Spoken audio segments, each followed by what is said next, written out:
did that proposal go? Oh, I'm very glad to hear that.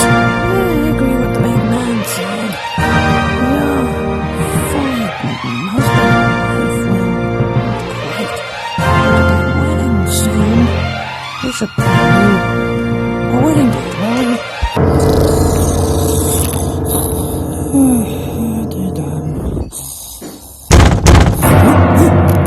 Who's knocking on my shed at this time of night?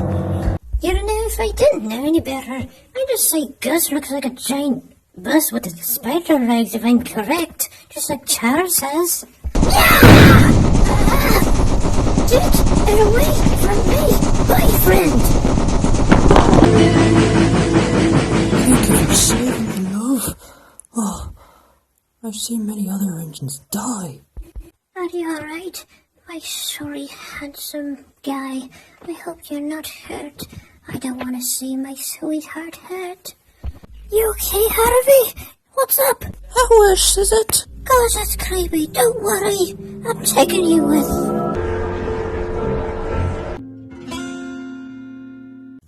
My Henry's still out there. Please don't let the beast take him away.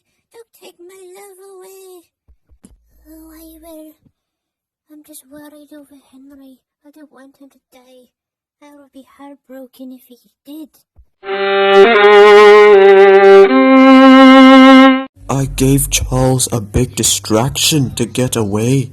Settle down, you nut. I can settle this. Audio Jungle. So that's the bus monster. I was right about that. He has legs as well. Oh, love, I'm worried about you. So am I, Henry Terry. Why are you two big engines not married yet? Thomas and Rosie are getting married, but you two aren't yet? Go on, you two should propose. Can you feel the excitement, guys? I can't believe tomorrow's the wedding. I know.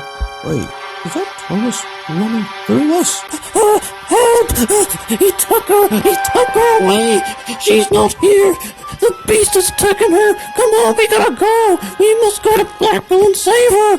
Come on! We gotta go, there's no time to lose! Slow down, Thomas. What's got you talking in such a fast way? I need you, James. The same red engine who likes to show off his splendid red paint, and I remember rescuing you after a dreaded crash with the breakdown train. You get to come with me. You two big guys. What about you, Henry? Will you be fine, just like Gordon will be? Oh, good on you. Well done. Oh, yes! Excellent! Good. Amazing!